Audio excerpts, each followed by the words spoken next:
back to Truck Stop Murder and True Crime Pod. I'm your host, Gary Howard. And like I said, the first two episodes, this is a podcast where I'll take you on a journey around the United States, around different truck stops where I stop at, and tell you a little bit about the area where I'm at, and also a crazy crime that I found. And this week, our journey takes us to Hurricane, West Virginia, where I actually was at on January 10th of this year at the Mart in Hurricane, West Virginia. So let me tell you about this place. Like I said, it's not like just like last week. It's not very a big truck stop. Not very big truck stop at all. In fact, there's actually a TA across the street that was probably bigger. But I have a thing about TAs. I just don't go park there because usually if you go to a TA or Petro, you can ask any truck driver there. They'll verify this. Majority of their parking is always reserved. It doesn't matter how much you fuel, it doesn't matter how much you buy, you're going to have to pay to park. So right across the street in Hurricane, West Virginia is this place called Go Mart. It's where I stayed my 10-hour break there on January 10th. It's a small truck stop. I'll post pictures. What I've been doing is I'm going to post an aerial view of Google Earth of what this truck stop looked at. If you're curious about it, if you're a truck driver, that maybe if you're listening to this as a truck driver, you can see, well, maybe I might want to park there. Let's see what this place looks like, and you might want to look at it. But it's just about, it's right off there in Hurricane, West Virginia, on I-64 on exit 39. It has about 15 spots. I mean, it has your basic needs, nothing fancy. Your food, coffee, of course, in the morning, little restaurant. And there's a shopping center right across the street, which has a lot of stuff. If you don't mind crossing the street, big shopping mall, of course, the TA across the street. What else this has is, I mentioned this last week. I know I mentioned crime and sports on episode 1 while I was in Arizona. But this week, I'm about 5 miles from Nitro, West Virginia. So if you listen to, and you should listen to, if you're listening to if you're listening to me and you're not listening to James and Jimmie on Small Town Murder, there's something wrong. Just turn this off, find them, listen to them, and then after that, give me a chance. Which I appreciate you do give me a chance. But Nitro, West Virginia, look that up and you'll find there's a crazy case that happened there. But the case I found in Hurricane, West Virginia is the case of Maura Perry, in fact, which is, I couldn't really find too much, but you know what, I really wanted to do this case because it really reminded me of an ex-girlfriend I had, Tara Petrie, young. First I was mad because the way, I was an older person, she was 19, I was 30, and she was still living that crazy life, and after me and her broke up, I felt really bad.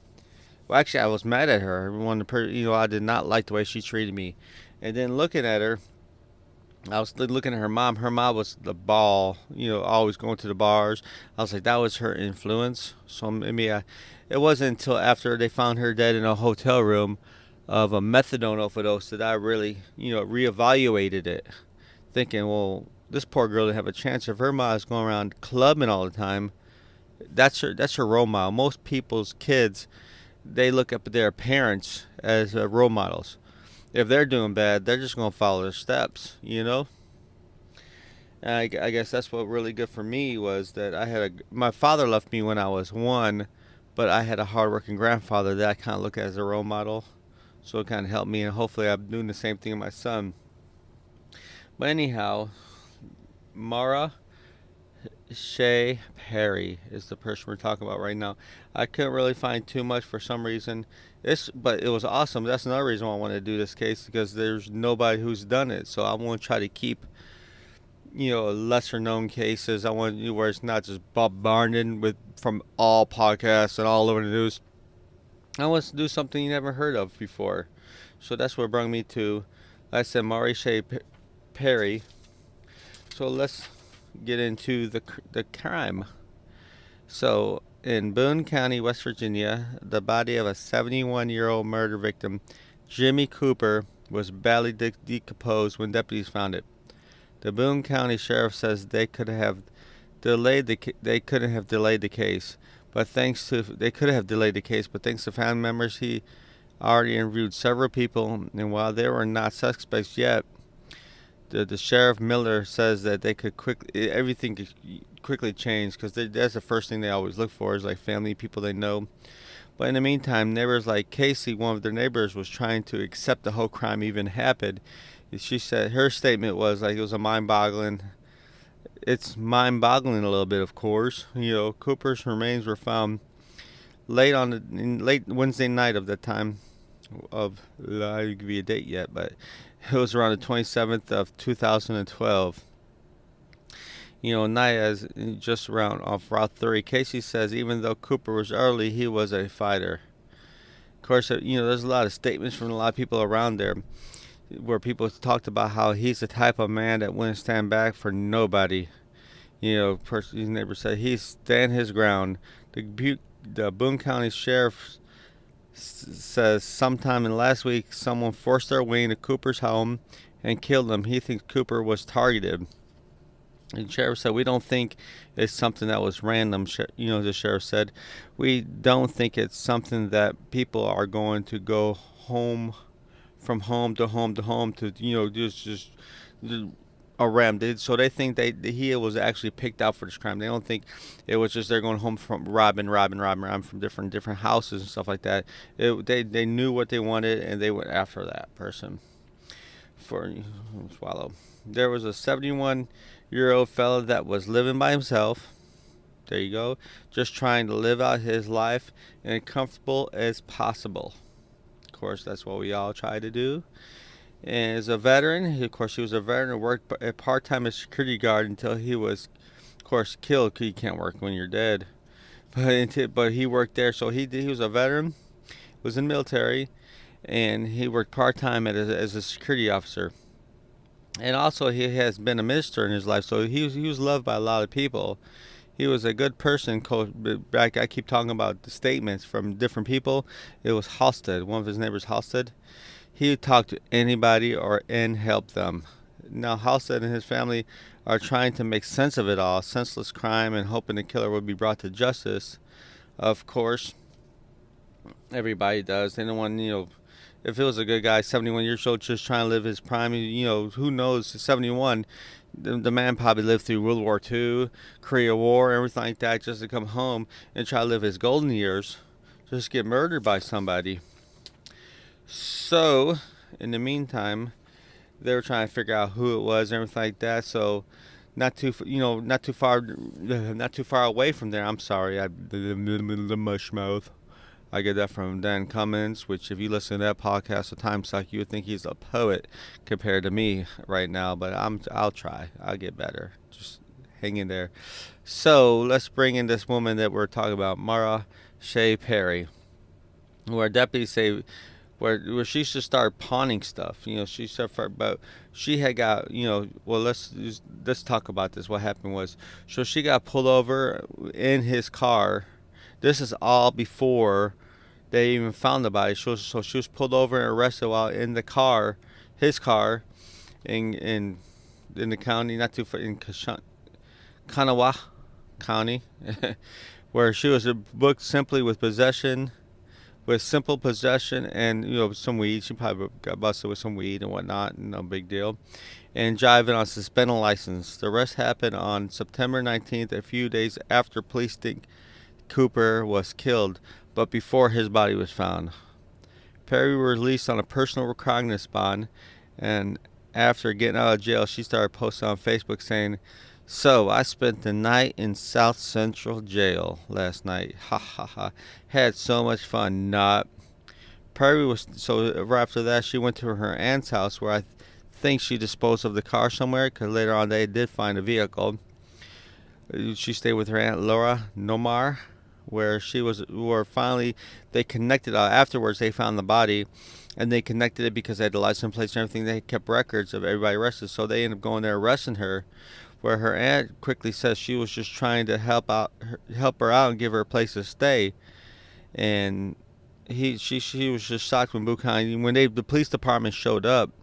She was just shocked and didn't know what to say about it all, And then, like I said, that's why I really want to do this case, because it seemed like with Tara Petrie, the girl that I won't bring up her name a lot, she was like, with her mom, she liked to party a lot as well.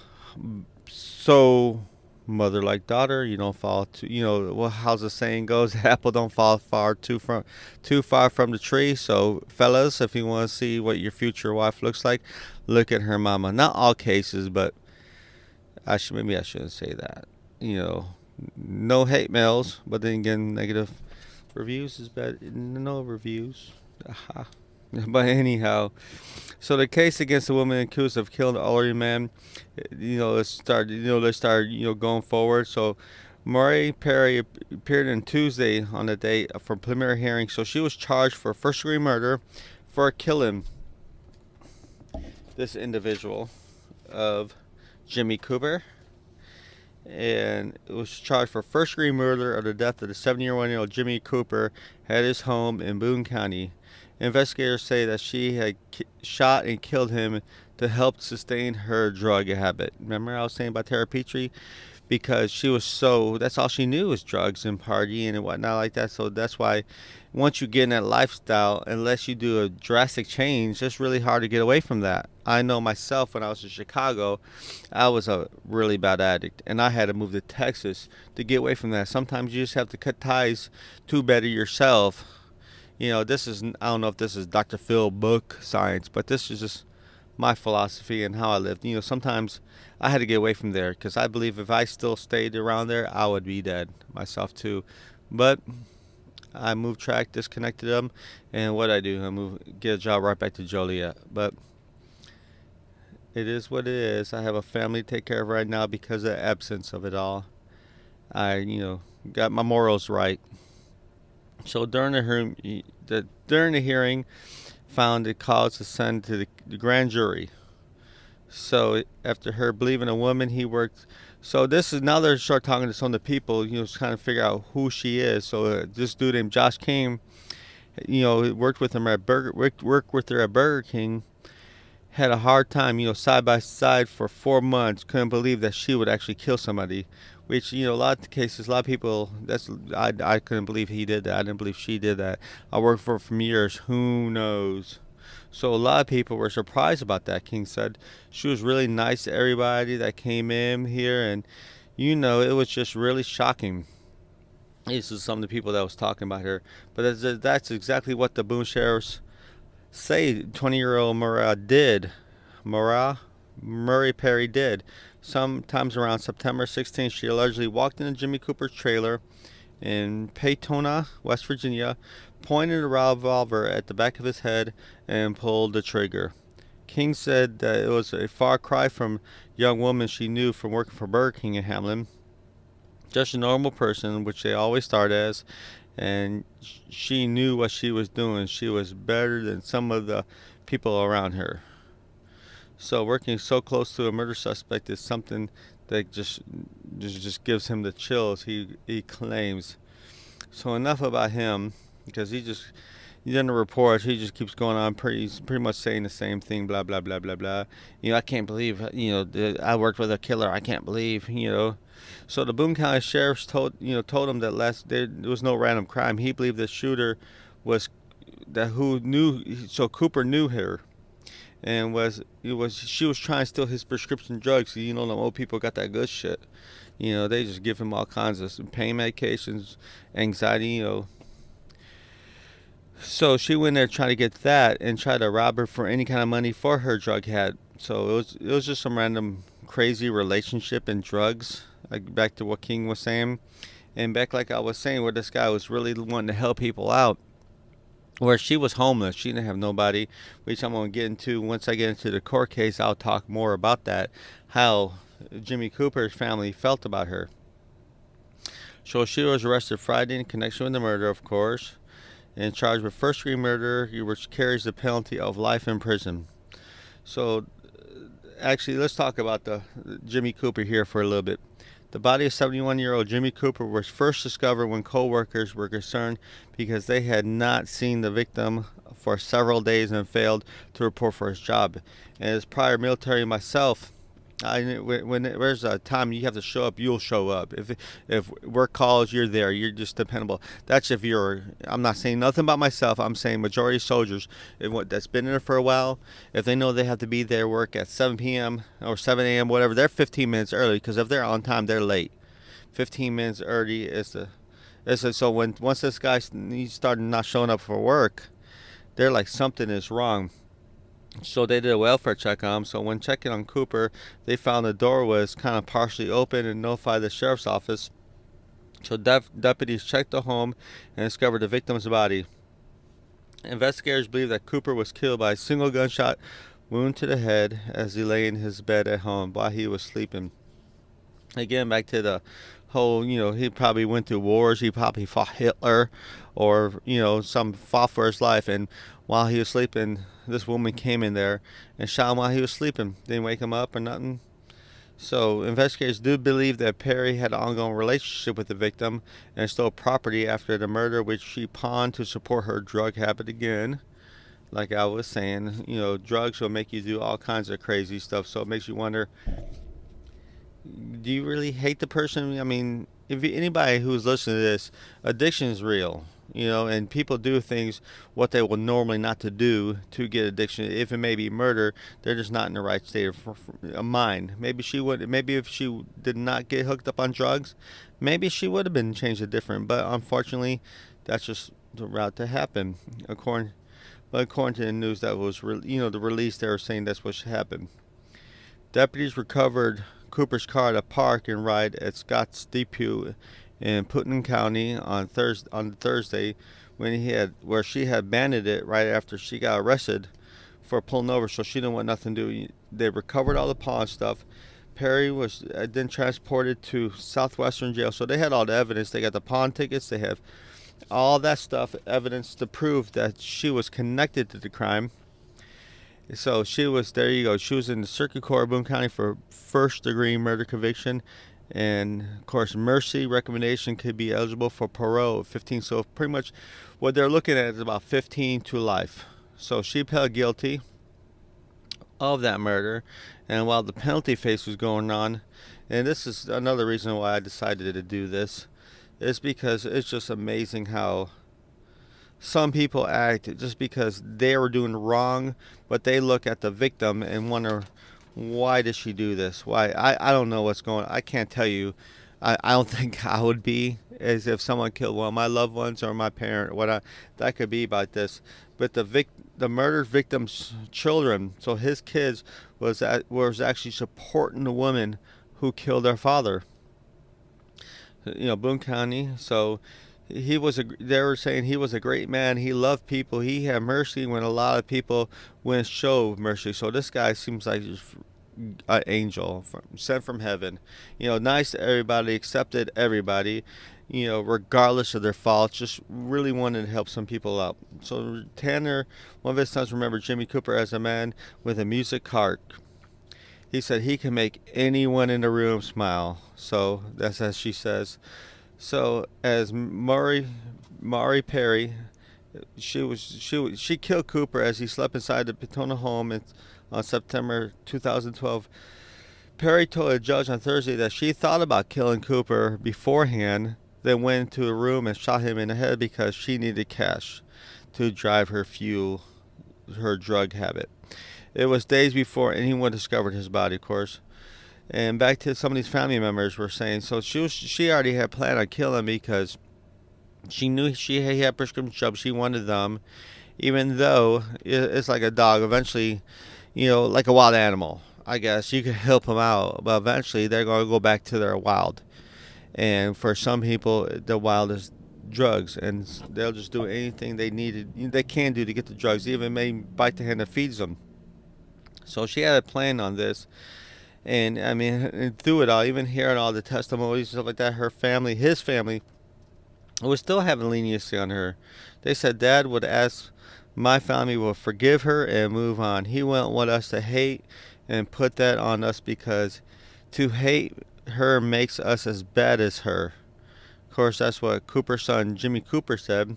The family agreed to let the state ask for mercy for Perry, meaning that she could be eligible for parole when she was 37 years old, which is still, she has a good part of her life ahead of her. They said they are bothered by the fact that her family didn't even show up during this. This is what saddens me. Her family, she had nobody there to support her. Her family was there, no friends or anything. The only people that was there was the people, trying to get her put in jail. They're like, we have each other, to support each other. They lost their father, and she has nobody, and she needs family here. So Cooper was a musician who his family said brought Perry into his home because he felt sorry for her and to support her when no one else would. Now she's asking her family to be by her side. Everybody needs somebody. As she admits her guilt, she's admitting her guilt. She says she did it wrong, and she's ready to face the consequences. We want her to have, so they're saying they want her to have somebody with her. So they're pleading out to anybody, please, somebody come, support your daughter or your sister. Please do that. What Tanner, one of the family members, said. So, with that all being said and done, the judge said for first-degree murder, Perry was sentenced in December. The judge said 15 to life. So in 15 years of the date that she would, July 14th, that was traffic. I'm sorry, I got sidetracked for a second. She was intaked in December 4th of 2014, but she would be eligible for parole in September 27th of 2027. So there she is in West Virginia jail, right there, where she'll be hopefully getting out. Maybe not. Maybe it was just a one-time thing. I looked up different crimes. She was not a trouble. She didn't have much. She had a couple of traffic citations, which who do we not have traffic citations? But like I said, drugs got the best of her, and she just. That's the story, how it goes. And I won't get in too much in depth of it, but I know about addiction and stuff like that, how it could just take control of you and make you do things you don't want to do. So there it is, Hurricane West Virginia. And like I said in the past, what I'm going to try to do is every week. That was January 10th. So next week, either going to be Tuesday or Wednesday, I'm going to try my best to try to keep a weekly schedule. But as a truck driver, what I do is I still run my 11-hour shift, 14-hour shift every day. I research every day, and I still try to put this out every week. So what you can do is you can start following me on this if you like what you hear, and follow my journeys around the United States. Or you could do even better is go to iTunes, subscribe, rate, and review, which I'm on there right now, or any platform. Try to help build me up. If you want to help me out, try to get some listeners, try and get me noticed by other people, I guess. But right now you can find me on everywhere from iTunes to iHeartRadio. I actually personally myself put myself on Castbox, so you'll see two of them there. You can go to either one. I monitor them both, and I will be very social with all of them. As for social media, if you want to contact me, you can join my group on Truck Stop Murder on Facebook and on Instagram. Or if you want to say, call me an asshole or whatever you might want to do, you can follow me I'm also on Instagram, Facebook, and Twitter. And you'll find me at Gary Howard or Gary Howard 5. All right. Well, y'all have a safe and wonderful week. And Sergeant Awesome out.